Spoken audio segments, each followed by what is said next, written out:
यदि इतनी ही चिंता है आपको अपने कर्तव्य की, तो ढूंढिए उस हत्यारे को जिसने निर्दोष अहमद का रक्त बहाया है। उसे तो हमने ढूंढ लिया है राजकुमारी। महल में सभी जानते हैं कि अहमद का रक्त भवानी सिंह ने बहाया है। आप क्या सोच रही हैं राजकुमारी? यही कि जो हम सोचते हैं वो कर क्यों नहीं पाते हैं। जितना वो तड़पेगा उतने ही हमारे कलेजे को ठंडक पहुंचेगी। हम उसको ऐसी जगह मारेंगे जहां पानी तो बहुत होगा, परंतु पिलाने वाला कोई नहीं।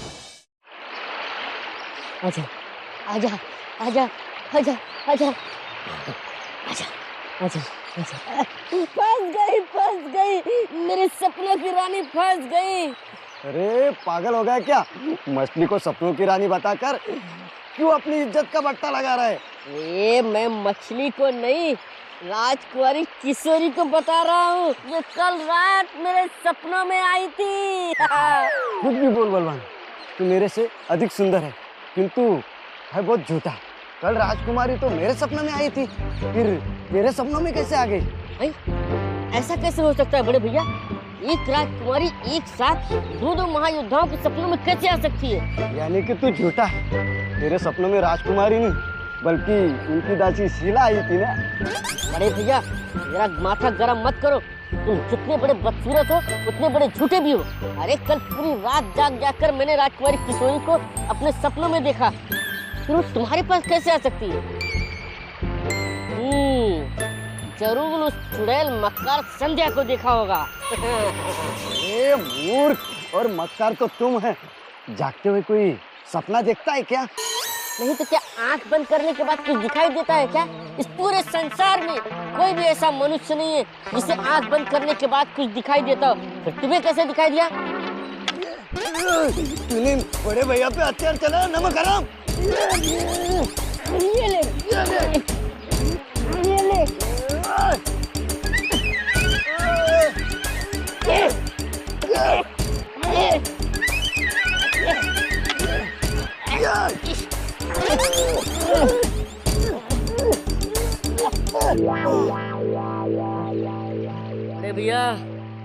बड़े भैया न तुम हारे न मैं जीता, और तो और अब तो उठने की भी शक्ति नहीं रही। तब इस बात का निर्णय कौन करेगा?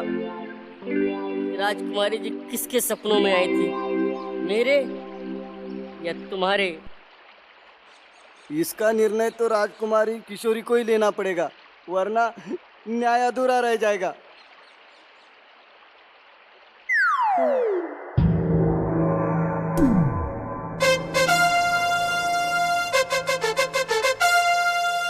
सुनो, जाके अंदर राजकुमारी किशोरी से बोलो कि भीम और बलवान आए हैं। ये कक्ष तुम्हारे पिताश्री का नहीं है जो बिना अनुमति के मुंह उठाए अंदर घुस जाओगे। हमारे पिताश्री तक मत जाना, नहीं तो बहुत पछताना पड़ेगा। क्या कर लोगे तुम लोग? बलवान, हम क्या करेंगे? कुछ नहीं, राजकुमारी किशोरी से कहकर इन दोनों को निलंबित करवा देंगे। जाओ जाओ, पहले शीशे में अपना मुंह देख कर आओ। लंगूर के बच्चे कहीं के। बलवान, इन्होंने तुझे लंगूर कहा? मुझे नहीं, तुझे कहा। नहीं, तुझे कहा? मुझे नहीं, तुझे कहा। अरे नहीं, तुझे कहा। तुम दोनों को कहा। और यदि तुम दोनों ने अधिक चतुराई दिखाई तो तुम दोनों पर कर्तव्य में बाधा डालने का आरोप लगाकर 2-4 दिन के लिए कारावास में डलवा दूंगी। समझे तुम दोनों? हम दोनों तो मजाक कर रहे थे। हाँ, शीला जी, संध्या जी बिल्कुल अपने पिताश्री पे गए हैं। वो गिरगिट है तो ये दोनों लिज छोटे से। अवसर देखते ही रंग बदलने की कला में तो अपने पिताश्री से 20 कदम आगे हैं। अब इतनी भी प्रशंसा मत करो बहना। बहना मत कहना मुझे आज के पश्चात। नहीं चाहिए मुझे ऐसे निकट्टू और आधे अधूरे भाई। यही ठहरो, हम तुम्हारा संदेशा राजकुमारी जी को देकर आती हैं। चलो शिला। ठहरो, उनसे कहना कि महाबली बलवान आए हैं। नहीं, उन्हें कहना महायोद्धा भीम आए हैं। नहीं, महायोद्धा बलवान आए हैं। नहीं, महायोद्धा भीम। बलवान भीम। बलवान भीम। ठहरो, यदि ये लड़ाई तुम दोनों ने तत्काल बंद नहीं की तो हम दोनों तुम्हारी भेंट निरस्त करवा देंगे। समझे तुम दोनों? अब शीघ्र बताओ, क्यों मिलना चाहते हो तुम दोनों राजकुमारी जी से? हम तुमसे कुछ नहीं कहेंगे। अब जो भी कहेंगे अपने प्राण से प्यारी राजकुमारी किशोरी के सुंदर सुंदर कानों में कहेंगे। जाओ जाके कह दो कि भीम और बलवान आए हैं। तुम देखना अपने नटखट नंदलाल का नाम सुनते ही कैसे वो दौड़ी नंगे पैर चली आएंगी। ये दोनों नहीं सुधरेंगे। भीम भैया कितनी बड़ी बैल और मूर्ख हैं ये दोनों, जो ये भी नहीं जानती कि जब आज तक हमारे माता पिता नहीं सुधरे तो हम कैसे सुधर सकते हैं। राजकुमारी जी, इस तरह नंगे पांव, यदि आपके कोमल पांव में कंकड़ भी चुक गया तो महारानी कलावती हमें मृत्यु दंड दे देंगे। हमारे प्रिय महायोद्धा भीम और बलवान आए हैं। हम उन्हीं का स्वागत करने कक्ष के द्वार पर जाएंगे। ये आपको क्या हो गया राजकुमारी जी? आप एक उच्च कुल की राजकुमारी हैं। उन मूर्ख आधे अधूरों का मनोरंजन करके अपना अमूल्य समय नष्ट ना करे राजकुमारी। संध्या, भीम और बलवान को आधे अधूरे कहकर मानवता का अपमान मत करो। यदि उनका कद छोटा है तो इसमें उन विचारों का क्या दोष है? याद रखो, जिसके दिल में निर्बल और विकलांगों के लिए दया नहीं, वो मनुष्य होते हुए भी एक पशु है। क्षमा कर दीजिए राजकुमारी किशोरी, आपके मन में मानवता के लिए बहुत बड़ा स्थान है, इसमें कोई संदेह नहीं। भीम और बलवान को दोबारा मूर्ख कहने की मूर्खता ना कर बैठना। शायद तुम जानती नहीं, षड्यंत्रों से भरे इस राजमहल में केवल वो दोनों ही हैं जिनके आंखों में हमें निश्चलता की झिलमिलाती रोशनी दिखाई देती है। बाकी सब काले साए में खुद को छुपाए हाथ लगाकर बैठे हैं। जाओ उन दोनों को लेकर आओ, ताकि कश्मकश के इस घड़ी में उनकी भोली हरकतों से हमारे चेहरे पर मुस्कुराहट आ सके। जी राजकुमारी।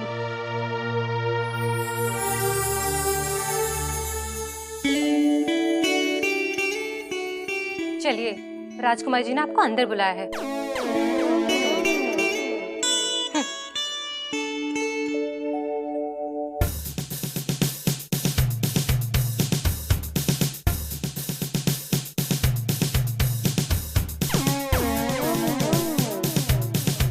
आइए नन्हे महायोद्धाओं, अचानक हमारे कक्ष में कैसे आना हुआ? कोई कष्ट तो नहीं? कष्ट? और हमें? आपके होते हुए हमें कैसा कष्ट हो सकता है? हाँ, जब तक आप इस राजमहल में नहीं थी तब तक इस राजमहल के तुच्छ महायोद्धा हमें कभी कभी ललकार दिया करते थे, किंतु जब से आप आ गई हैं अब सब सीधे हो गए।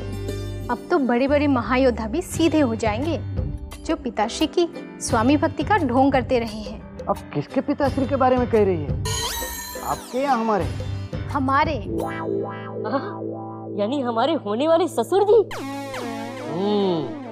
भवानी सिंह और सोमनाथ जैसे तुच्छ और टेढ़े स्वामी भक्तों को सीधा करने के लिए कह रही हैं आप हमें? तुम जितने सुंदर हो उतने ही बुद्धिमान भी हो बल्लू। बल्लू? राजकुमारी किशोरी जी, आपने मुझे बल्लू कहा? हाँ बल्लू, बलवान नाम हमें इतना नहीं भाता जितना बल्लू मन को भाता है। बल्लू को तो आपने बता दिया, किंतु मेरे नाम के बारे में तो बता दीजिए राजकुमारी जी। हम तुम्हें भीम नहीं भीमू कहेंगे। वाह वाह वाह, अभी इसकी तरह मेरे गोरे गोरे गाल पर प्यारी सी चौकुटी लगाओ ना। अरे बड़े भैया, मैं ही आपकी चिकोटी काट लेता हूँ। वो क्या है कि आलतू फालतू लोगों के लिए राजकुमारी जी के पास समय नहीं है। अब ये तो पूछो कि हम लोग किस काम से राजकुमारी जी के पास आए थे? मैं तो भूल गया। हाँ बड़े भैया, आप ऐसे ही भूल जाना। राजकुमारी जी, अब आप ही बता दीजिए कि कल रात आप हम दोनों में से किसके सपनों में आई थी?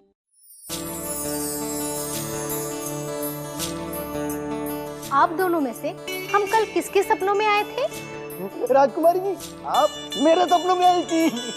चल मूर्ख, मेरे सपनों में आई थी। मेरे सपनों में? नहीं भैया, मेरे सपनों में। मेरे सपनों में? मेरे सपनों में। अरे आप दोनों ऐसे लड़ोगे तो शत्रुओं के महायोद्धाओं से कौन लड़ेगा भीम बल्लू? हम लड़ेंगे। तो फिर गले मिलो।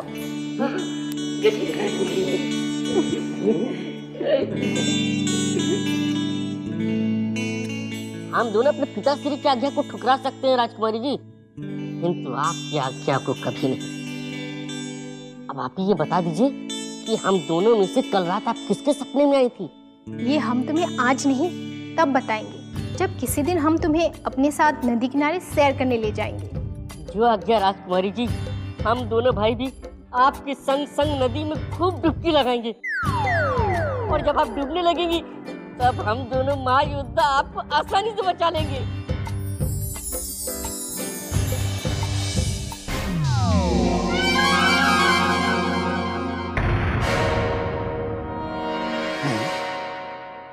ये क्या हो रहा है केसरिया? लगता है भवानी सिंह भी बावले हो गए हैं, परंतु हम कुछ समझ नहीं पा रहे हैं कि सैनिकों को ये केले क्यों बांट रहे हैं। हुजूर, हो सकता है सोमनाथ की छाया इन पर भी पड़ गई हो। अचानक शिवगढ़ के महायोद्धाओं को ये हो क्या गया है? महायोद्धा क्रूर सिंह को छोड़कर एक एक करके सारे महायोद्धा बावले होते चले जा रहे हैं। हाँ हुजूर, ये आपने बहुत पते की बात कही। अगर सचमुच ऐसा हो गया और भवानी सिंह भी बावले हो गए हैं, तो हुजूर हमारी किस्मत तो खुल गई। अच्छा, परंतु कैसे केसरिया?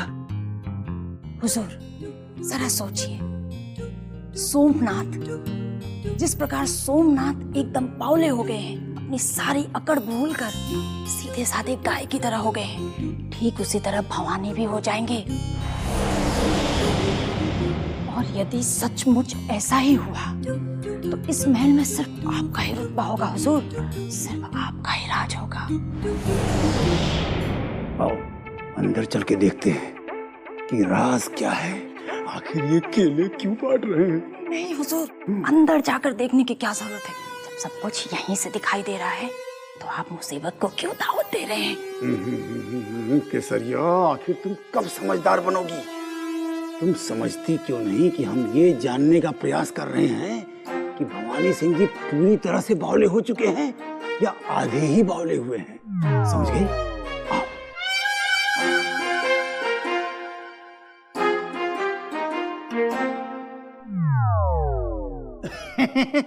भवानी सिंह जी, आप केले क्यों बांट रहे हैं? हम केले बांट नहीं रहे हैं, हम केले काट रहे हैं।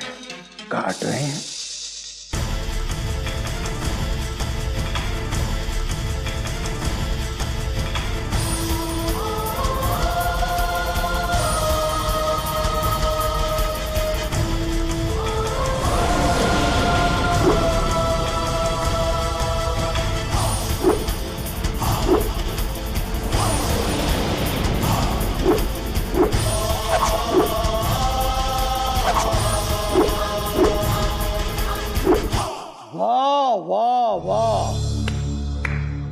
क्या बात है, क्या बात है, क्या बात है भवानी सिंह जी, ऐसे ही थोड़े पूरे शिवगढ़ में हम आपकी वीरता, आपके युद्ध कौशल और आपकी हिम्मत के गीत गाते हैं। तुम्हें इतना कष्ट उठाने की कोई आवश्यकता नहीं है क्रूर सिंह, और यदि अब तुम हमारी अनुमति के बिना बीच में बोले तो तुम्हारा अंजाम भी वही होगा जो अहमद का हुआ था। भवानी सिंह जी, अहमद की मृत्यु का हमें बड़ा ही गहरा दुख है, परंतु आश्चर्य है कि सोमनाथ ने उसकी मृत्यु के लिए आपको जिम्मेदार ठहराया है, किंतु हम उसकी बात पर कभी भी विश्वास नहीं करेंगे, क्योंकि हम जानते हैं, भली भांति जानते हैं कि आप अपनी समानता के महायोद्धाओं को समान अवसर देकर परास्त करते हैं, तत्पश्चात वध करके उन्हें फेंक देते हैं। हम जानते हैं क्रूर सिंह, सोमनाथ चाहता है कि हम इस शिवगढ़ के महल से बहुत दूर हो जाएं, और अहमद की हत्या का आरोप हमारे ऊपर लगाकर वो महारानी के नेत्रों में हमें गिराना चाहता है। किंतु देखना क्रूर सिंह, समय आने पर हम सोमनाथ को उसी के मोहरे से मात देंगे और शिवगढ़ के महल के दरवाजे सदा सदा के लिए उसके मुख पर बंद करवा देंगे। तो बस यूं समझ लीजिए भवानी सिंह जी कि शिवगढ़ के द्वार उसके लिए बंद हो चुके हैं, क्योंकि सोम और उसका गुलाम चंगू हमारे दास बन चुके हैं, और अब हम जब चाहें उन्हें कठपुतलियों की तरह अपनी उंगलियों पर नचा सकते हैं, जब चाहें। क्या कारण हो सकता है जो सोमनाथ इस मूर्ख का भक्त बन गया? अवश्य कोई नया षड्यंत्र रचा जा रहा है जो सोमनाथ ने स्वयं के साथ साथ अपने खूनी गुलाम को भी इतना गिरा लिया। सबसे अधिक बुद्धिमान मैं हूँ। अरे सबसे अधिक बुद्धिमान मैं हूँ। भीम ऐसे नहीं समझेगा। आज मेरी तलवार पूरे खून की प्यास बुझाती रहेगी। समझ में नहीं आ रहा है कि क्रूर सिंह के दोनों पिल्ले खेल रहे हैं या लड़ रहे हैं। आज हमारी तलवार फैसला करेगी कि हम दोनों में से सबसे अधिक बलवान और बुद्धिमान कौन है। अरे अरे अरे क्रूर सिंह के आधे अधूरो, ये क्या कर रहे हो? अरे भाई किस बात का निर्णय ले रहे हो आप लोग? इस बात का निर्णय ले रहे हैं कि हम दोनों में से बलवान, बुद्धिमान और सबसे अधिक सुंदर कौन है। अच्छा हुआ आप समय पे आ गए। अब आप ही इस बात का निर्णय कीजिए कि हम दोनों में से सबसे सर्वश्रेष्ठ कौन है। जल्दी बताइए, नहीं तो आपकी गर्दन काट दूंगा। अगर इतनी अकड़ कोई और दिखाता तो चंगेज उनका खून पी जाता, लेकिन इन दोनों नन्नू मुन्नू के पास से तो 2 बूंद खून के अलावा कुछ भी नहीं मिलेगा, इसलिए इन्हें माफ कर देना ही बेहतर है। अरे यूं खड़े खड़े हमारा मुख क्या देख रहे हो चंगू काका? हमें आपकी नजर लग जाएगी। वैसे भी कितने मुश्किल से इतना सुंदर चेहरा मिला है। अब जल्दी बताइए कि हम दोनों में से सबसे सुंदर कौन है। अरे मेरे नन्हे मन्ने बच्चों, यही तो मैं सोच रहा हूँ कि तुम दोनों में से ज्यादा खूबसूरत कौन है। मगर क्यों जानना चाहते हो कि तुम दोनों में से ज्यादा खूबसूरत कौन है? विवाह करेंगे और क्या। विवाह? अरे कौन करेगा तुमसे विवाह? राजकुमारी किशोरी और कौन? वैसे भी हमारे सिवा वो किसी और से विवाह कर भी नहीं सकती। ऐसा तुमसे किसने कह दिया कि वो तुमसे विवाह करेगी? किसी ने नहीं कहा। हमारा विवाह होगा तो राजकुमारी किशोरी के साथ ही होगा। और तो और मैंने उनकी दोनों आंखों में तस्वीरें देखी हैं। किसकी तस्वीरें देखी हैं? एक आंख में मेरी और दूसरी आंख में मेरी। अरे वाह, तुम दोनों तो बड़े छुपे रुस्तम निकले। चोरी चोरी चुपके चुपके राजकुमारी के नैनों में बसेरा भी कर लिया और किसी को पता भी नहीं चला। और आप ये बात किसी को नहीं बताना। ना। खास तौर से तो हमारे पिताश्री को। पिताश्री को क्यों? अरे उनकी नीयत में खोट है ना। वो हम दोनों राजकुमारी किशोरी के कजरारे नैनों से निकाल के बाहर कर देंगे और खुद घुसने की कोशिश करेंगे। और तुम दोनों का बसा बसाया घर उजड़ जाएगा।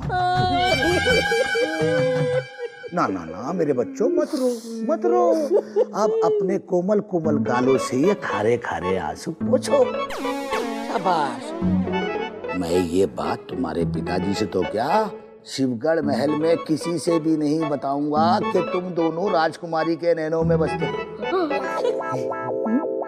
लेकिन एक बात है, अभी तुम दोनों आधे अधूरे हो।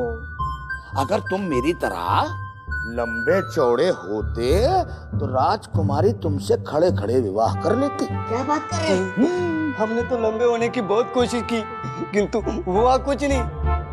देखो मेरे नन्हे मुन्ने बच्चों, अब तुम दोनों अपने पिताश्री से भी ज्यादा लंबे, पिताश्री से भी ज्यादा चौड़े, पिताश्री से भी ज्यादा सुंदर होने वाले हो, क्योंकि तुमने मुझे काका जो कह दिया। अब ये चंगू काका तुम दोनों के लिए ऐसी दवा ला कर देगा कि तुम दोनों उसे खाते ही लंबे, चौड़े और सुंदर हो जाओगे, आधे अधूरे नहीं रहोगे। अब तुम लोग खेलो, मैं तुम्हारे लिए दवा लेकर आता हूँ। शाबाश।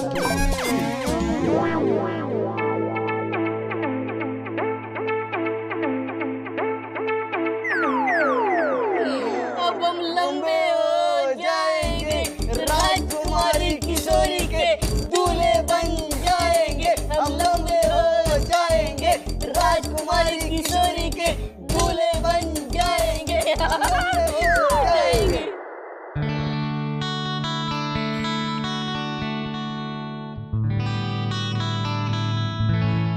राजकुमारी किशोरी की जय हो। शिला, तुम हमारे कक्ष में युवराज का कोई संदेश लाए हो क्या?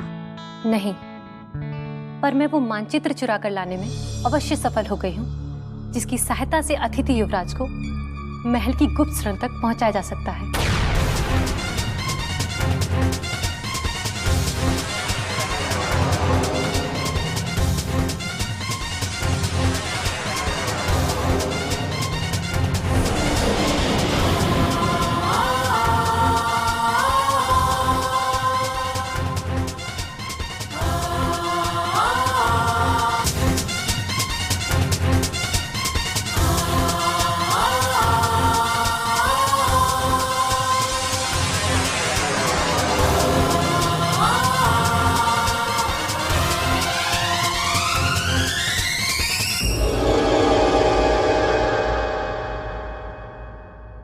क्या हुआ राजकुमारी जी? युवराज की जुदाई हम कैसे सहन कर पाएंगे? बस इसी पीड़ा को याद करके हमारी आंखें छलक आई है। मन को इतना निर्बल मत बनाइए राजकुमारी जी। अतिथि सदा अतिथि नहीं रहते, एक दिन तो उन्हें जाना ही पड़ता है। हम जानते हैं, किंतु दिल नहीं मानता। न जाने हम इतने स्वार्थी कैसे हो गए, जो उनका जाना हमें अच्छा नहीं लग रहा। हम कैसे रहेंगे उनके बिना? इस महल का हर एक कोना हमें सुना सुना सा लगेगा।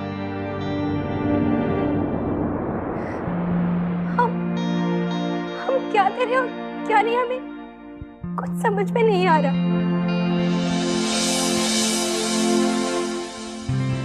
राजकुमारी जी, समय बहुत बलवान होता है।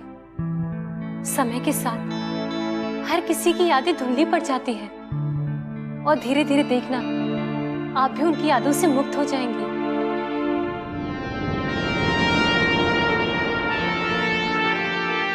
जिस देवता को हमने मन में बसाकर पूजना आरंभ किया है, उन्हें हम कैसे भुला सकते हैं?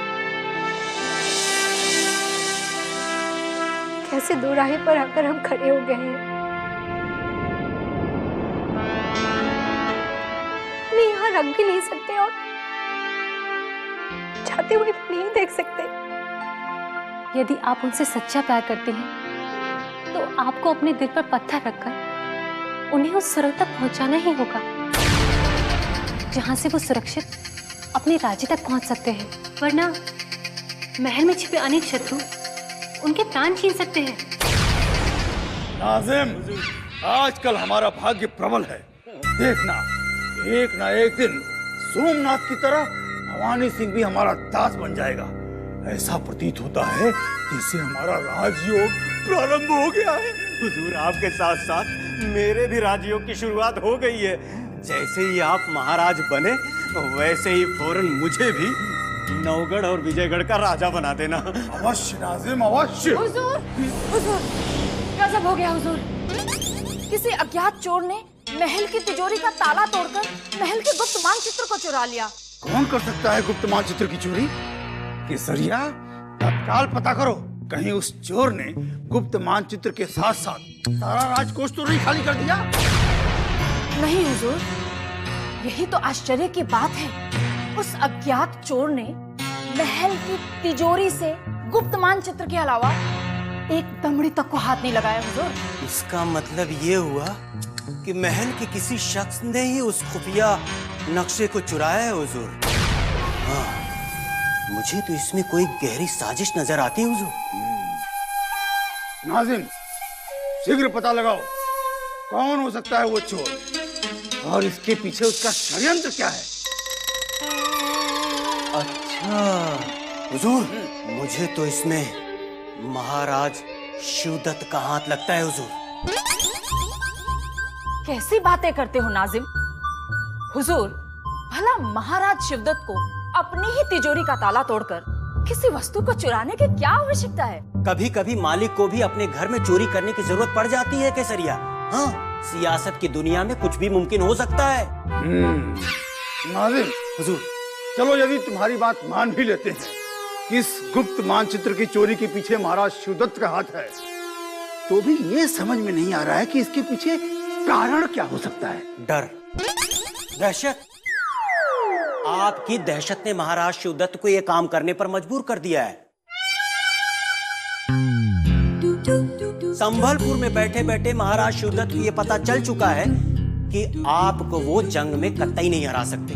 बस इसीलिए इस नक्शे को चुराकर महाराज शिवदत्त ने शिवगढ़ से भागने का इंतजाम कर लिया है। आने वाले दिनों में जैसे ही आप उन्हें हराकर तख्तो ताज पर बैठने के लिए आगे बढ़ेंगे, वैसे ही महाराज शिवदत्त इस नक्शे की मदद से महल के किसी कोने से खुफिया दरवाजे से भाग निकलेंगे। बस इतनी सी तो बात है। वाह नाजिम वाह, बड़ी दूर की कौड़ी लाए हो। निश्चिंत रहो, तुम देखना, हम जैसे ही शिवगढ़ के महाराज बनेंगे तुम्हें नौगढ़ और विजयगढ़ का राजा बना देंगे। नाजिम, अहमद के स्वर्ग जाने के बाद जन्नत हुजूर। वही बात है नाजिम, जन्नत जाने के बाद आज पहली बार तुमने इतनी बुद्धिमानी का परिचय दिया है।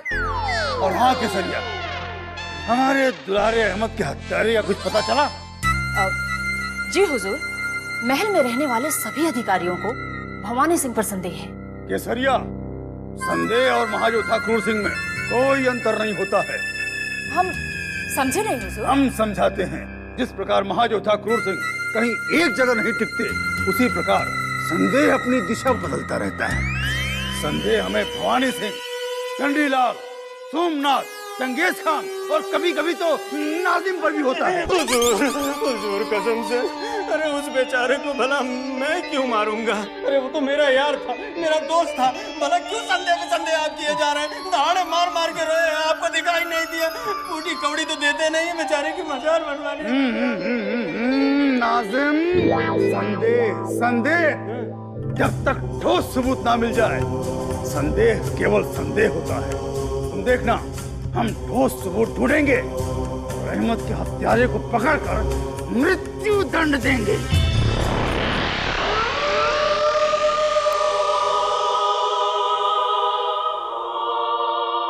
चंगू काका ठहरिए। ये कौन है जो हमें चंगू काका कहकर पुकार रहा है? दिखाई क्यों नहीं देता है? नीचे तो देखिए। अरे मेरे नन्हे पहलवानों, तुम मेरे कदमों में क्यों बैठे हुए हो? आपने हमसे वादा किया था ना कि आप लंबा होने की चमत्कारी दवा देंगे। हम वो दवा लेने के लिए आपको कब का ढूंढ रहे हैं। अरे वही दवा देने के लिए तो मैं भी कब से मारा फिर रहा हूँ। अब जल्दी से मेरे कदमों को छोड़ो और खड़े हो जाओ, नहीं तो मुझे ऐसा लग रहा है जैसे दो नन्हे नन्हे कीड़े मेरे पैरों से लिपटकर मेरे पैरों का लहू चाट रहे हैं। लाइए, अब जल्दी से हमें वो चमत्कारी दवा दीजिए। यदि आपकी चमत्कारी दवा से हम लंबे हो गए तो अपने पिता श्री से कह के आपकी पगार बढ़ा देंगे और महल की समस्त दासियों का सरदार बना देंगे। अगर मैंने अपने आका से वादा न किया होता तो इन दोनों को मच्छरों की तरह मसलकर कच्चा चबा चुका होता। इन दोनों को बेवकूफ बनाकर यहाँ से निकलना होगा। कहीं ऐसा ना हो कि चंगेज खान के भीतर का दरिंदा जाग जाए और क्रूर सिंह के लाल लाल हो जाएं।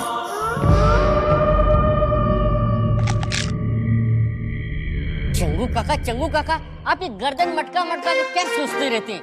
लाइए, जल्दी से हमें वो तिलस्मी दवा दे दीजिए। ऐसा ना हो कि आपकी गर्दन टूट के जमीन पे गिर जाए। मेरे नन्हे पहलवानों, पहले अपने हाथ आगे करो। हाँ, पहले छोटे को। चंगू काका मैं बड़े हूँ। ले लो, अब छोटे को। हाँ चंगू काका, आप बिल्कुल सही जगह पे गए। बिल्कुल ठीक, ये फेंक दिया। अब तुम जाओ नदी के किनारे और इस दवा को पी लेना। आज से ठीक 1 महीने 1 दिन के बाद तुम अपने वालिद की तरह लंबे, चौड़े और खूबसूरत बन जाओगे। चंगू काका, ये वालिद कौन है? मैंने तो क्रूर सिंह सुना था। वो तो हमारे पिताश्री है ना चंगू काका। तब पिताश्री को ही तो वालिद कहते हैं। अच्छा चंगू काका। वही रुक जाओ, दौड़ो मत। अगर ये दवा एक बूंद भी जमीन पर गिर गई ना मेरे पहलवानों, तो तुम आधे हो, चौथाई रह जाओगे। समझे? चंगू काका, किंतु ये दवा दिखाई नहीं दे रही है। अरे तो ये ऐसे थोड़ी दिखाई देगी मेरे पहलवानों। जब तुम नदी के किनारे जाओगे, छांव में इसे देखोगे तो देख पाओगे। छांव में? नदी किनारे? बलवान चलो नदी किनारे जाते हैं। चलो संभाल के भीम भैया, ऐसा ना हो कि लेने के देने पड़ जाए। राजकुमारी की जगह छी, उनकी दोनों दासियां हमारे गले पड़ जाए।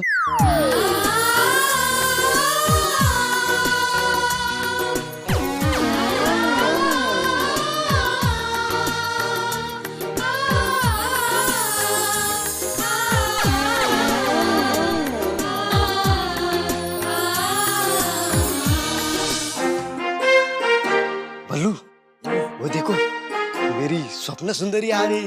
चुप बोल मानुस, तेरी नहीं हम दोनों की। चल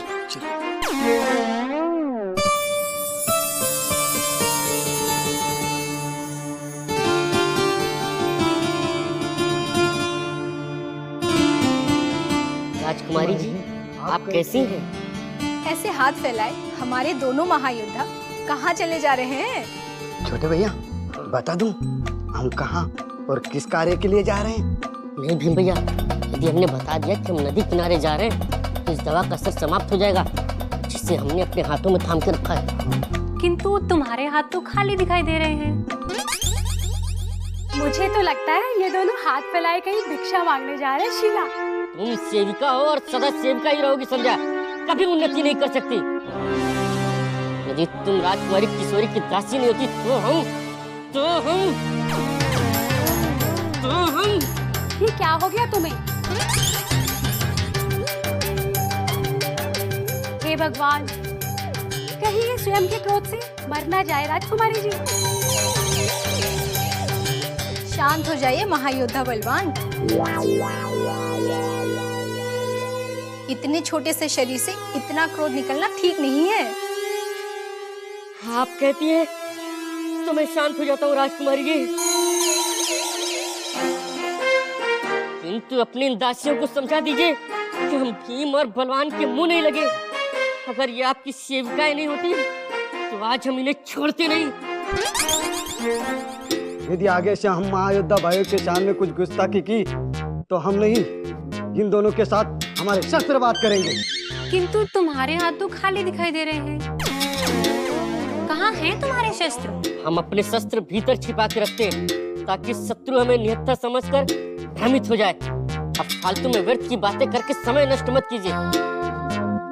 राजकुमारी जी, आप हमें जाने की अनुमति दीजिए। कुछ समय पश्चात हम फिर मिलेंगे। किंतु हम कैसे इतने समय तक आप दोनों से दूर रह पाएंगे भीम बलवान? हाँ भीम भैया, ये तो हमने सोचा ही नहीं। हमारे ना रहने पर राजकुमारी जी का ध्यान कौन रखेगा? बिना नदी किनारे जाने का निर्णय बदल दे? नहीं, सौ को दूर तक सब जानते हैं कि बलवान और भीम जो निर्णय लेते हैं उसे कभी नहीं बदलते। हाँ भीम भैया, आप ठीक कहते हो। राजकुमारी जी, अब हमें मुस्कुराते हुए विदा कीजिए, क्योंकि अगली बार जब हम आपसे मिलेंगे तो आप हमें पहचान भी नहीं सकेंगी और हम दोनों महायोद्धाओं को देखकर आपको अपने आप पर गर्व महसूस होगा कि आपने किसे अपना वर चुना है। अब हम चलते हैं प्राणेश्वरी।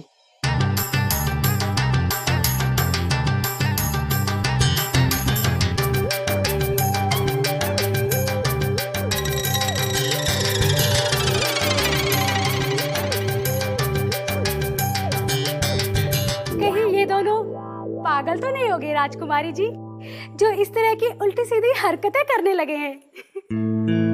बेचारे, और कर भी क्या सकते हैं संध्या, भगवान ने इन्हें बनाया ही आधा अधूरा है। इसलिए ये बुद्धि से भी अधूरे ही हैं।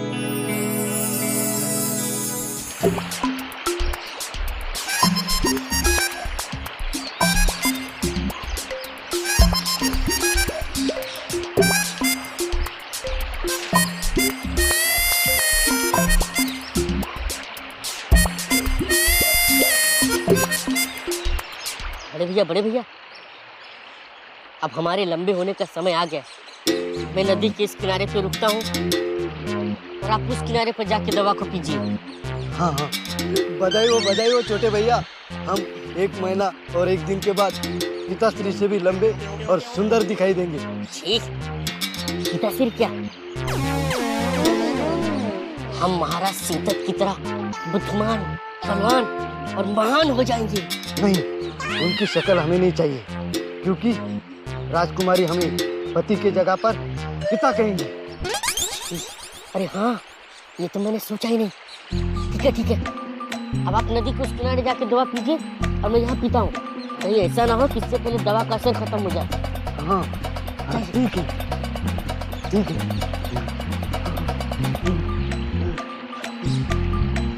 हे भगवान, आपने न जाने किस पाप का दंड हमें दिया। आपने हमें मनुष्य तो बनाया, किंतु अधूरे बना के छोड़ दिया। किंतु इसी बीच हमारे चंगू का आए किसी देवदूत की तरह और हमें बचा लिया। अब आप भी हमें आशीर्वाद दीजिए भगवान, ताकि राजकुमारी किशोरी के साथ धूमधाम से विवाह करें।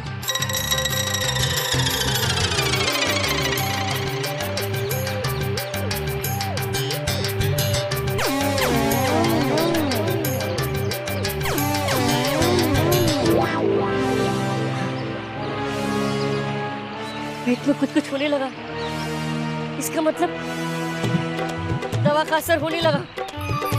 ये तवाज का रस पीते ही मुझे चक्कर आने लगा। नदी भी मुझे समंदर के जैसी दिखाई दे रही है। कहीं चंगू काका ने इस दवा में विष तो नहीं डालवा दिया। अब मैं लगता है जल्द से जल्द बड़ा हो जाऊंगा।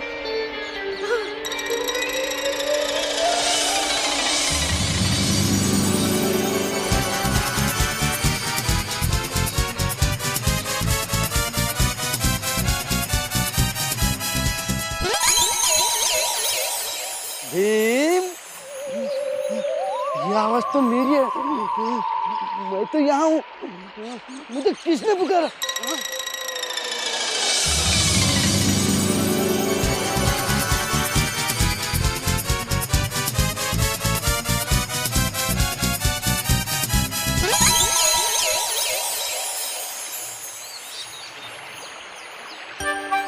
कोई बात नहीं,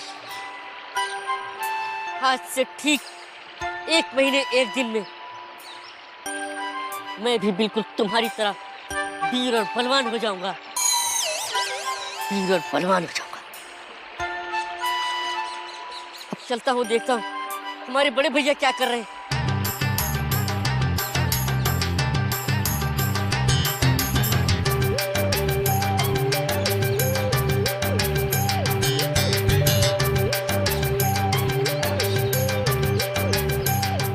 भैया, इसे छूने का प्रयास कर रहे थे आप?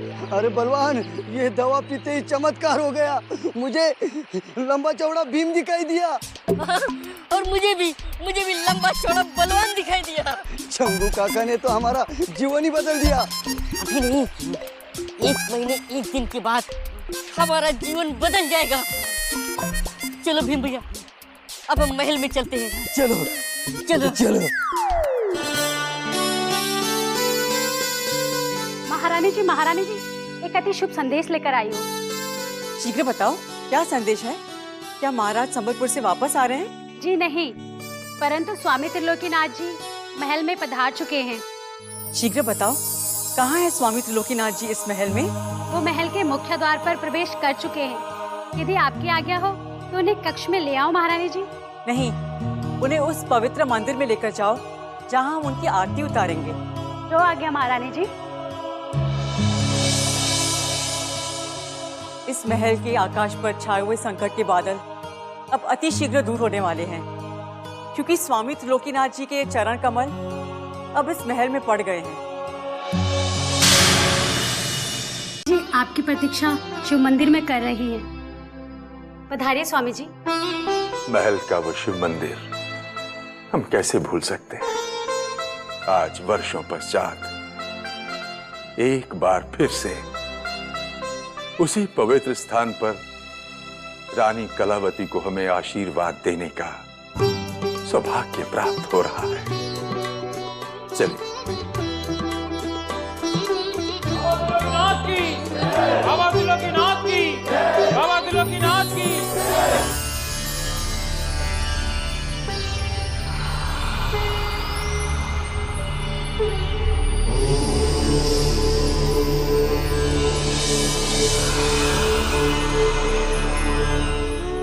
हमने तुझे साक्षात कभी देखा नहीं है, किंतु स्वामी त्रिलोकीनाथ जी के पवित्र नेत्रों में हमें तेरे और तीनों लोगों के दर्शन होते हैं।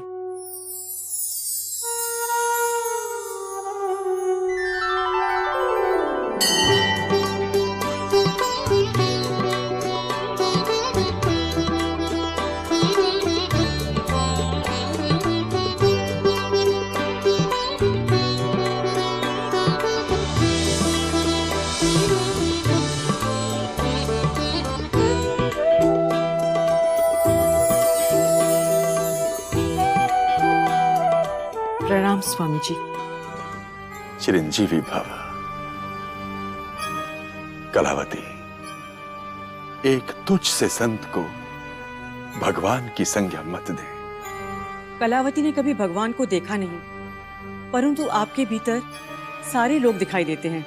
बताएं पुत्री, आपने जगन्नाथ के हाथों संदेश भेजकर हमें किस लिए बुलाया है?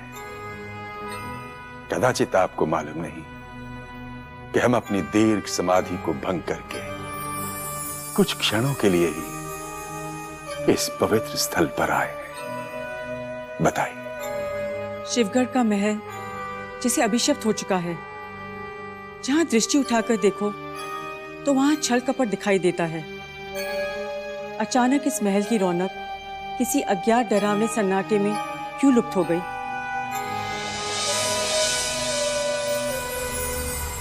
बम बम।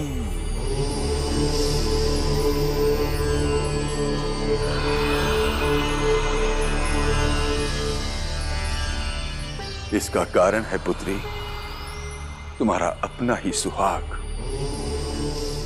महाराज शिवदत्त ने अपने ही हाथों से तुम्हारी मांग के सिंदूर को मिटाने का निश्चय कर लिया है। और यही कारण है पुत्री कि इस महल में यमदूतों का आगमन आरंभ हो चुका है। नहीं, अपने सुहाग की रक्षा के लिए हम सावित्री बनकर यमराज के मार्ग को भी अवरुद्ध कर देंगे। धैर्य रखो पुत्री और शांत चित्त होकर हमारी बात सुनो। महाराज शिवदत्त ने एक माता की ममता को उससे छीनकर अपनी अकाल मृत्यु को आमंत्रित किया है। यदि उस माता की ममता को उसकी माता से नहीं मिलाया गया तो यह शिवगढ़ उस माता की आंसुओं की बाढ़ में बह जाएगा और तुम्हारे वंश का सर्वनाश हो जाएगा। आपके हर आदेश का पालन किया जाएगा स्वामी जी, परंतु आप इस महल में रहकर इस महल का अभिशाप दूर कर दीजिए। नहीं, असंभव है ये। हमें सांसारिक तत्वों से दूर रहकर अपनी अधूरी साधना पूर्ण करनी है। यदि आपने हमारे आग्रह को ठुकरा दिया तो राजवंश के साथ साथ निर्दोष प्रजा का भी अंत हो जाएगा। हमें अपनी नहीं बल्कि प्रजा के प्राणों की चिंता है, इसलिए हमारा आग्रह ठुकराकर हमें निराशा के भंवर में छोड़कर मत जाइएगा स्वामी जी। बस पंडित जी के आने तक अतिथि बनकर हम पर उपकार कर दीजिए, वरना हम अपने प्राण त्याग कर सब संकटों से मुक्त हो जाएंगे। अंततः तुमने अपने आग्रह से हमें अपनी साधना को अधूरी छोड़ने पर विवश कर ही दिया।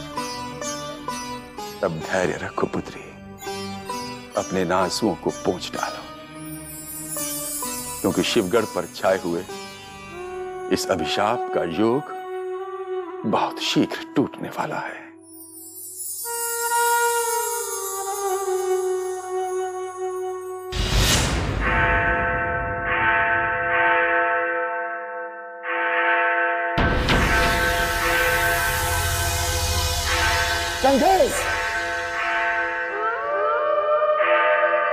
आदाब मेरे आका। कहिए, आपने गुलाम को याद किया? पहले ये बताओ कि ये कैसी विचित्र ध्वनि सुनाई दे रही है। ऐसा लगता है कि जैसे हमारे कान के पर्दे फट जाएंगे। मेरे आका, शिवगढ़ के महल में जब भी कोई शाही मेहमान आता तो उसके इस्तकबाल के लिए शिवगढ़ के चौराहे के मिनारे पर ऐसे ही घंटे बजाए जाते हैं। ये शिवगढ़ का दस्तूर है। ये महल में अचानक किसका आगमन हुआ है? कौन है वो जो हमारी जानकारी के बिना इस महल में विशेष अतिथि बन के आ रहा है? त्रिलोकीनाथ। लेकिन रानी साहिबा उसे स्वामी त्रिलोकीनाथ कहती हैं और उन्होंने ही उसे अपने कहने पर शिवगढ़ बुलाया है। त्रिलोकीनाथ? कौन है ये त्रिलोकीनाथ जिसको महारानी कलावती ने इस महल में बुलाया है? बहुत बड़ा निजुमी है मेरे आका, और इस बात का इल्म अभी हो नहीं पाया है कि महारानी साहिबा ने उसे यहाँ पर क्यों बुलाया। मेरे आका, बहुत से लोग उनकी बहुत इज्जत करते हैं और कुछ शागिर्दों का तो ये कहना है कि वो अगर चाहे तो किसी भी राजा को रंक बना सकते हैं और रंक को राजा। मूर्ख हैं वो लोग जो अंधविश्वास में जीते हैं। अवश्य उस पाखंडी ने महारानी कलावती को जादुई कला से प्रभावित किया होगा। अब हमें यह पता लगाना है कि उस त्रिलोकीनाथ का उद्देश्य क्या है और वो कब तक इस महल में तिथि बन के रहेंगे। मेरे आका, ये गुलाम इसका भी पता बहुत जल्द लगा लेगा।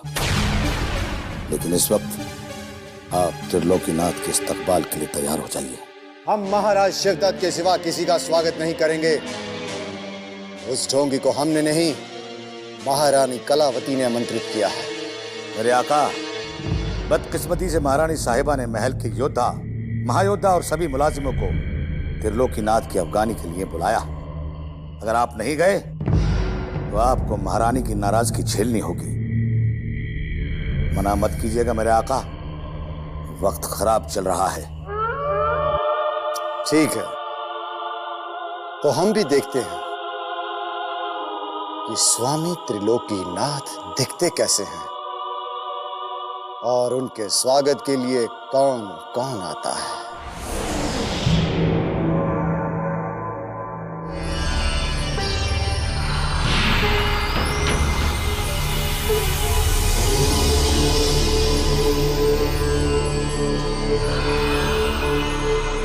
बम बम।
बम बम।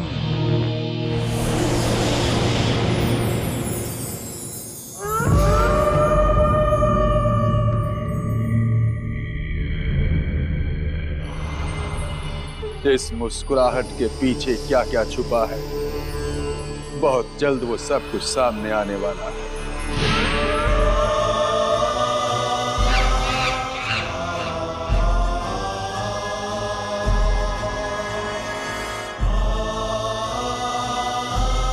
बाबा त्रिलोकीनाथ की जय हो।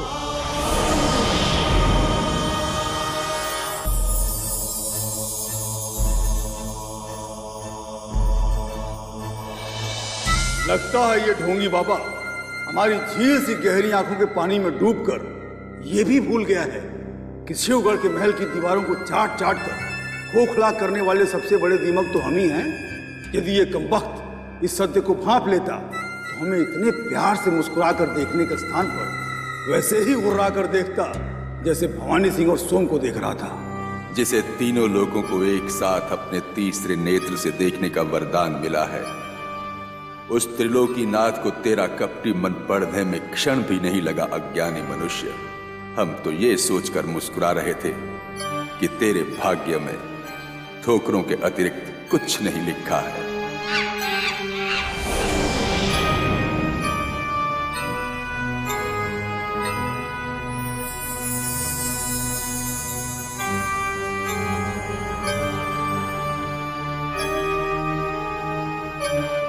छल कपट से भरे इस राजमहल में इन दो बालकों का निश्चल मन उस पवित्र फूल की तरह है। इस फूल को हम देवी सरस्वती मां के चरणों में अर्पित करते हैं।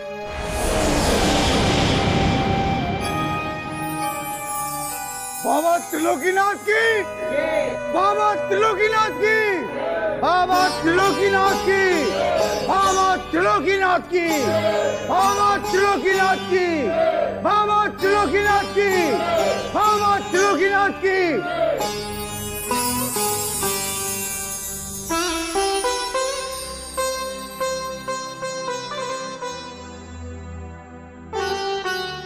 आपने समस्त महायोद्धाओं के मन में छिपा छल कपट पढ़ लिया है, ये हम जानते हैं स्वामी जी। लेकिन इनमें से ऐसा कोई भी है जिस पर भरोसा किया जा सकता है? नहीं महारानी, ये सभी के सभी महायोद्धा महाराज शिवदत्त के महाशत्रु हैं। परंतु दुर्भाग्यवश आज भी शिवगढ़ के महाराज सबको अपना शुभ चिंतक समझने की भूल कर रहे हैं। और उसी भूल के कारण यह महल अभिशप्त हो गया है महारानी। किंतु आप चिंता न करें, आप अपनी समस्त चिंताओं को मेरे भोले बाबा को अर्पित कर दें और सही समय आने पर जब हम अपना त्रिनेत्र खोलेंगे तो महाराज के समस्त शत्रु जलकर राख हो जाएंगे जो महाराज को भस्म करना चाहते हैं। और हां महारानी, सबसे पहले आप एक कार्य करें, राजकुमारी किशोरी की जन्म कुंडली हमारे पास अति शीघ्र भिजवा दें। राजकुमारी किशोरी की कुंडली? उनके साथ कुछ अनिष्ट? प्रश्न पूछकर समय नष्ट मत करो पुत्री। जितना कहा गया है बस उतना ही करो। राजकुमारी की कुंडली हमारे पास पहुंचा दें। जाइए। प्रणाम स्वामी जी। सदैव प्रसन्न रहो।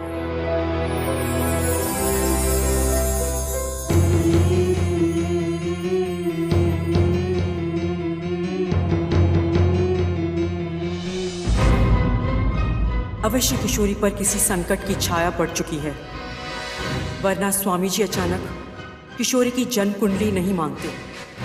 यदि महल के किसी मां योद्धा ने शिवगढ़ की राजकुमारी के साथ कोई छल किया तो हम उसका सर हाथी के पैरों तले को चलवा देंगे।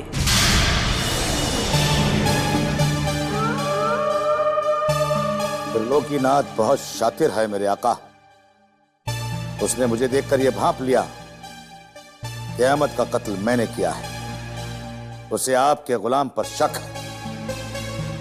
संदेह तो उसे मुझ पर भी हुआ था जब उसने हमारी आंखों में आंखें डालकर देखा था, तो उसे एक पल में ऐसा लगा जैसे हमारे समस्त छल कपट उस विचित्र सी आंखों में छप गए हैं। कुछ ना कुछ शक्तियां अवश्य हैं उसमें। वो कोई साधारण मनुष्य नहीं। आप तो उसे ढोंगी बता रहे थे मेरे आका। एक ही मुलाकात में आप उसके मुरीद कैसे हो गए? हम उसके भक्त नहीं बने चंगेज खान, परंतु उसकी शक्तियों का आभास हमें अवश्य हो गया था। अब हमें त्रिलोकीनाथ से सतर्क रहना होगा।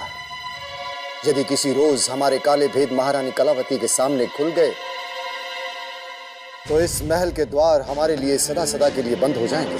अगर आप हुक्म करें मेरे आका कि गुलाम आज और अभी इसी वक्त उस त्रिलोकीनाथ को मौत के दरवाजे तक पहुंचा सकता है। न रहेगा बांस और ना बजेगी बांसुरी। तुम तो हमेशा रक्त के प्यासे रहते हो चंगेज खान, परंतु त्रिलोकीनाथ कोई तुच्छ अहमद नहीं जिसका इतनी सरलता से रक्त बहाया जाए। वो आप मुझ पर छोड़ दीजिए मेरे आका। जैसे ही अंधेरा होगा ये चंगेज खान उसकी जिंदगी का अंधेरा बन जाएगा और उसकी मोटी चमड़ी की गर्दन पर रख देगा अपनी कटार और एक ही झटके में काम तमाम।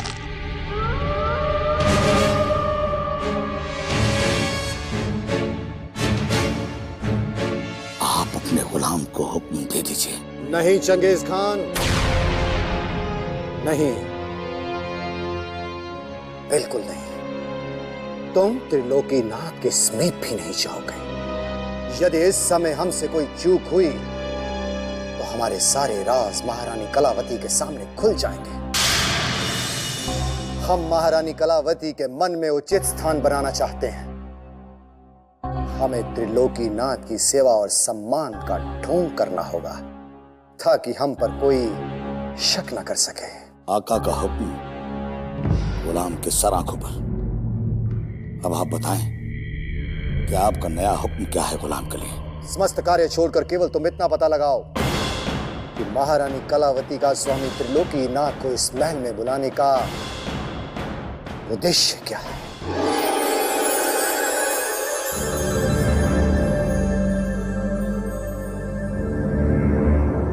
अशुभ, अनिष्ट और मृत्यु काल।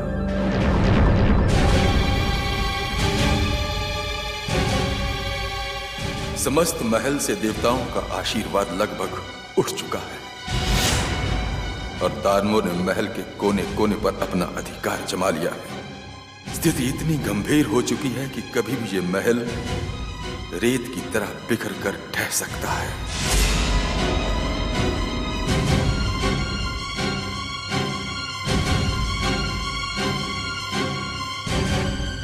ये क्या? शनि मंगल पर भारी?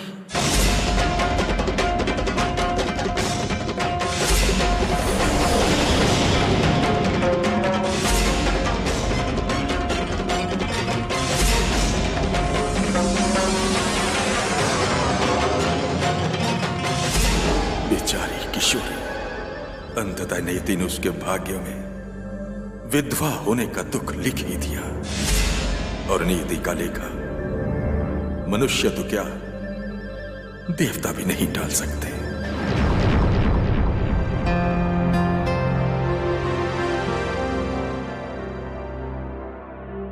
अवश्य ही इस राज परिवार के मुखिया से कोई भारी भूल हो गई है जो संकट ही संकट इस महल पर मंडराने लगे हैं।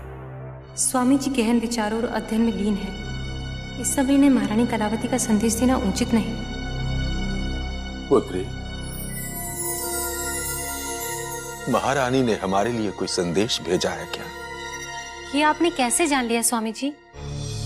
मैं महारानी जी का ही संदेश लेकर आई थी, किंतु आपको व्यस्त देखकर। पुत्री, महारानी से जाकर कहिए कि हमने राजकुमारी किशोरी की जन्म कुंडली का अध्ययन कर लिया है। हम अभी इसी समय उनसे भेंट करना चाहते हैं। जाइए।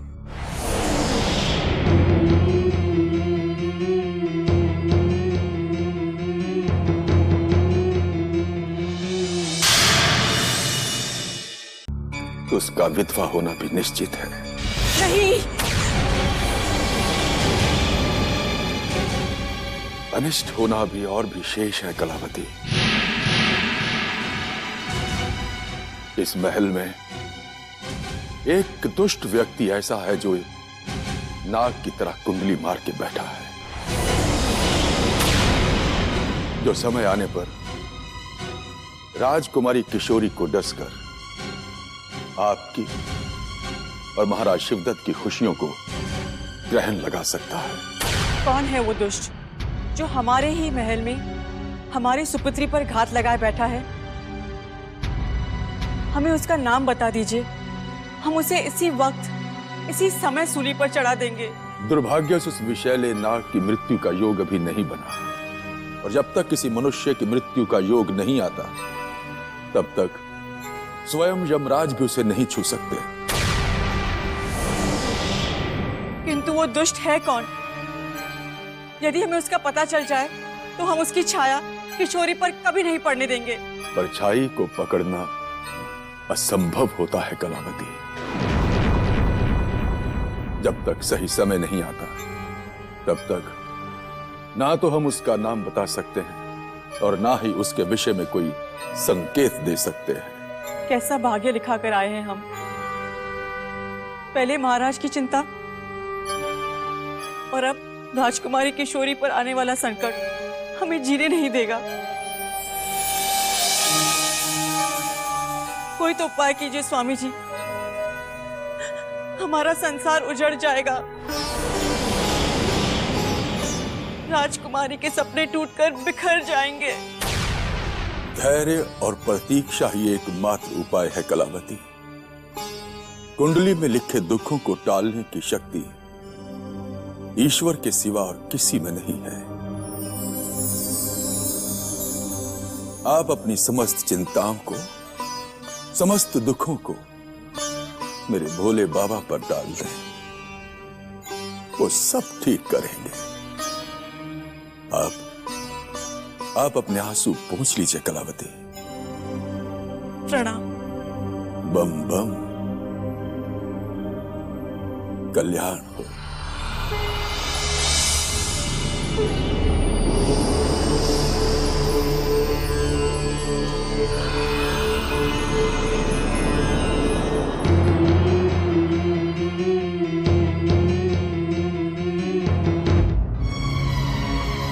यदि स्वामी त्रिलोकीनाथ की भविष्यवाणी सत्य हो गई, तो चुनारगढ़ के युवराज और शिवगढ़ की राजकुमारी की प्रेम कहानी का अंत क्या होगा?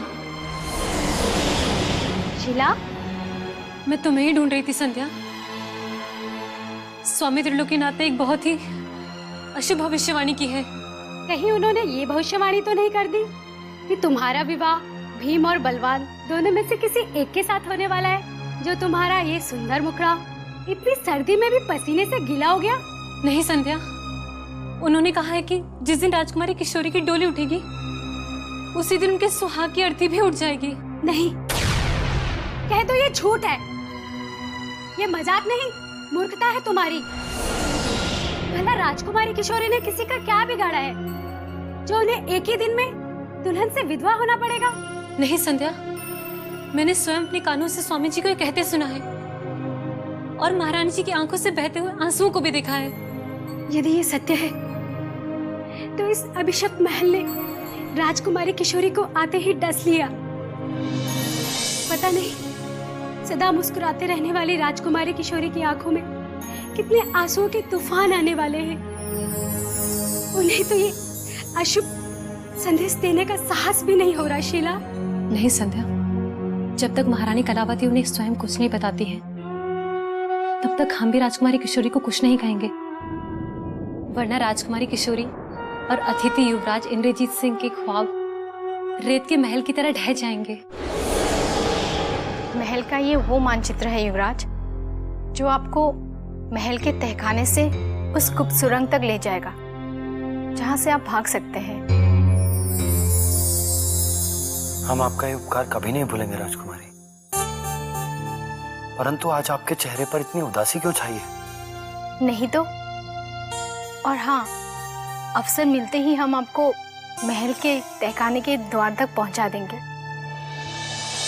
जहां पांव फटने से पहले आपको पहुंच जाना है, क्योंकि उस समय सारे पहरेदार सो रहे होते हैं। यदि हम यहाँ से ना जाएं तो आपको कैसा लगेगा? इससे अधिक और क्या खुशी हो सकती है युवराज, परंतु यहाँ रखकर हम आपके प्राणों को संकट में नहीं डाल सकते।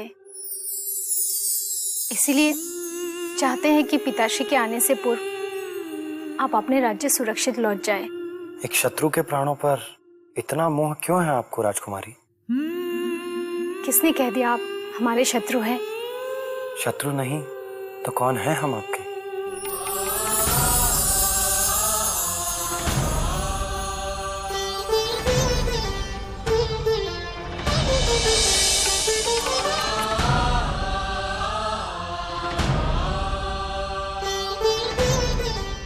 ऐसा क्यों होता है कि जो बातें आपकी आंखें कहती हैं उन्हें आप अपने होठों तक नहीं आने देती? कब तक आप यूं ही अपने और हमारे दिल को तरसाती रहेंगी? शिवराज, लगता है आपको कैदी बनकर रहना अच्छा लगता है। मतलब? इस कैद से निकलकर आप हमारे प्यार में जो कैद होना चाहते हैं।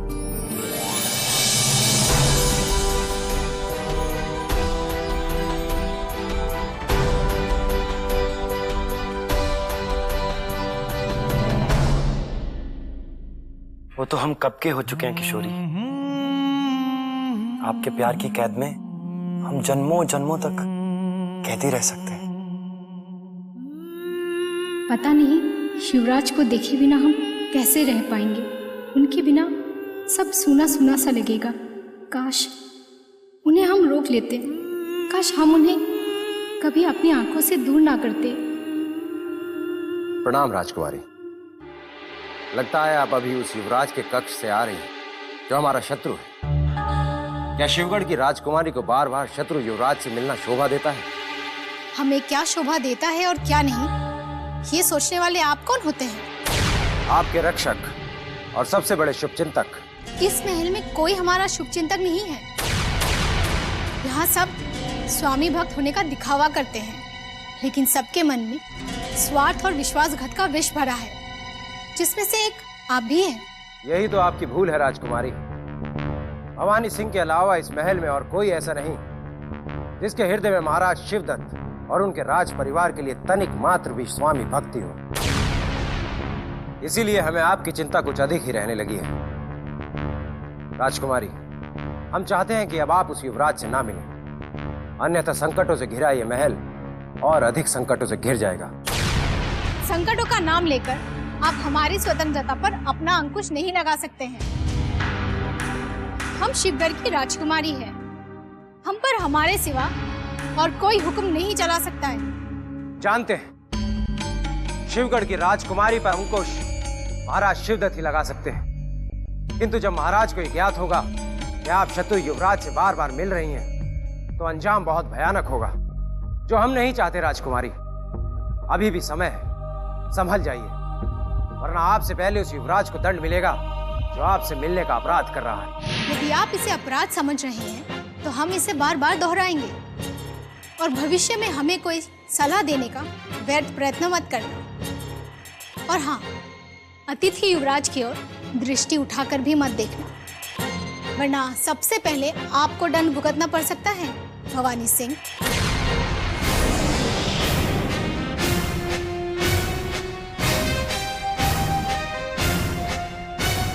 दंड तो उस युवराज को भुगतना पड़ेगा जिसने पता नहीं हमारी राजकुमारी पर क्या जादू कर दिया है।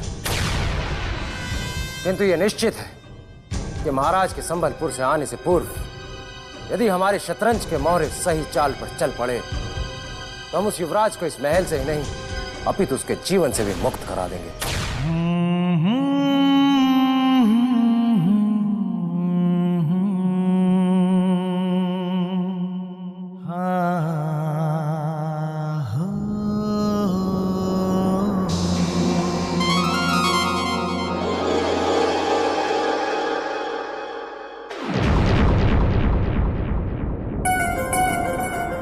ये क्या बिखरा पड़ा है यहाँ?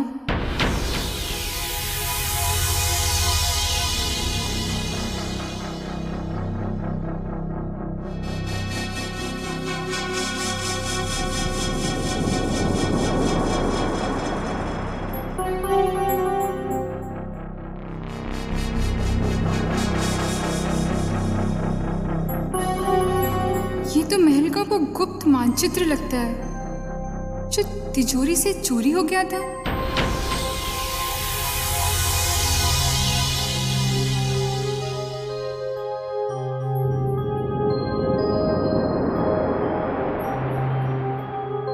ये महल का वही गुप्त मानचित्र है, परंतु ये मानचित्र इस अतिथि कक्ष में कैसे आ गया? और इस अनमोल धरोहर के किसने टुकड़े टुकड़े कर दिए?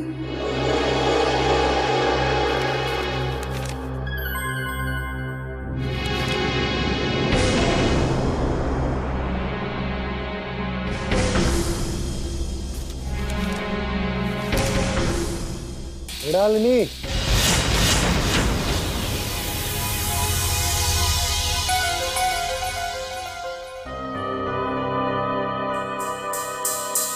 कहाँ जा रही हो? वो मैं आपको सोता हुआ देखकर आपके विश्राम में बाधा नहीं डालना चाहती थी, इसीलिए मैं यहाँ से वापस लौट रही थी। युवराज, कहीं आपको किसी वस्तु की आवश्यकता तो नहीं है? नहीं, परंतु ये जानने की आवश्यकता अवश्य पड़ गई है कि तुम चोरी चोरी अपने आंचल में वो गुप्त मानचित्र क्यों छुपाए ले जा रहे हो, जिसे हमने फाड़कर फेंका था। आपने? आप ही ने इसे फाड़कर फेंका था? हाँ, हमने फाड़कर फेंका था। अब तुम सोच रही होगी कि हमारे पास ये मानचित्र कहां से आया? जी जी। यदि हम चाहते तो खजाने की चाबी भी प्राप्त कर सकते थे,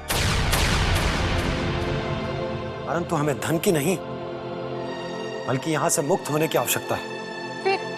फिर आपने इस मानचित्र को फाड़ कर क्यों फेंक दिया?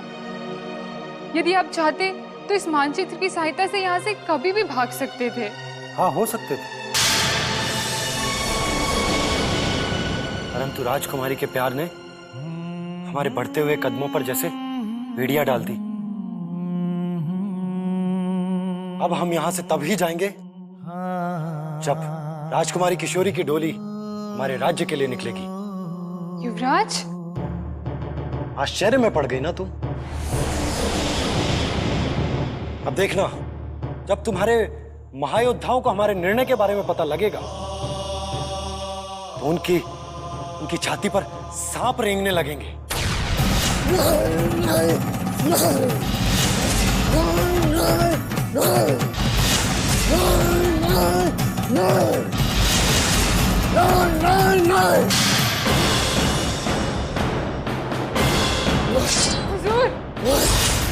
उस दृश्य युवराज का इतना साहस, उसने ये कैसे कह दिया कि वो हमारी राजकुमारी किशोरी को डोली में बिठाकर अपने राज्य ले जाएगा?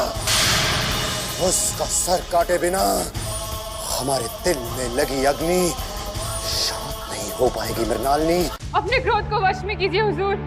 हट जाओ हमारे मार्ग से, आ जाओ।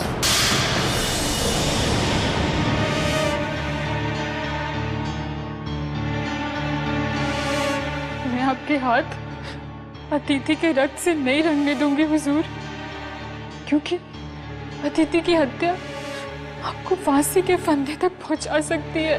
हम हंसते हंसते फांसी पर चढ़ जाएंगे, पर किसी भी मूल्य पर राजकुमारी किशोरी को उसके नहीं होने देंगे। ठीक है, तो जाइए, उस युवराज का वध करने से पहले आप अपनी इस तुच्छ सेविका का सर काटकर फेंक दीजिए, क्योंकि आपके बिना मैं इस महल में अनाथ बनकर नहीं रहना चाहती। यदि आपने तुरंत मेरा वध नहीं किया तो मैं स्वयं ही अपने प्राण त्याग दूंगी।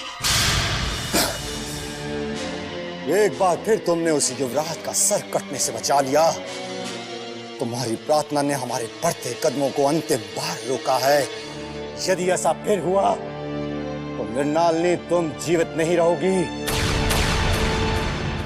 अब शीघ्र बताओ कि तिजोरी से चुराए गए उस गुप्त मानचित्र का क्या हुआ, और जिसने भी ये चुराया है उसके पीछे उसका उद्देश्य क्या था?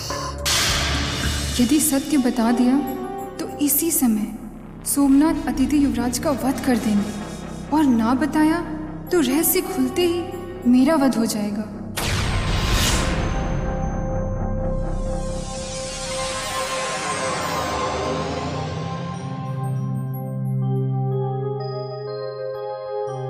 सत्य को छुपाकर हमसे कोई छल मत करना मृणालिनी, अन्यथा न तुम रहोगी और ना तुम्हारी बूढ़ी मां।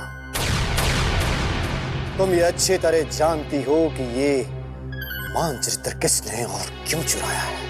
नहीं, मैं ये नहीं जानती कि उस मानचित्र को तिजोरी से किसने चुराया था, लेकिन हाँ, मैं आपको एक बात अवश्य बता सकती हूँ कि अभी अभी मुझे वो मानचित्र अतिथि युवराज के कक्ष में मिला, जिसे मैं वहां से उठाकर ले आई हूँ।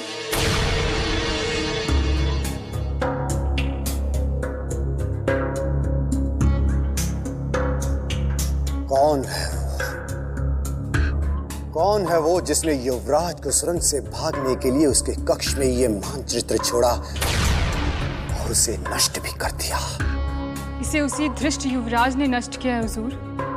किंतु अब वो शिवगढ़ के महल से भागने का निर्णय भी बदल चुका है। युवराज चाहे कुछ भी सोचे, परंतु अब यह साफ हो गया है कि मानचित्र चुराकर युवराज के कक्ष तक पहुंचाने में राजकुमारी किशोरी का ही हाथ है। अब सच से पानी ऊपर उठ चुका है मृणालिनी।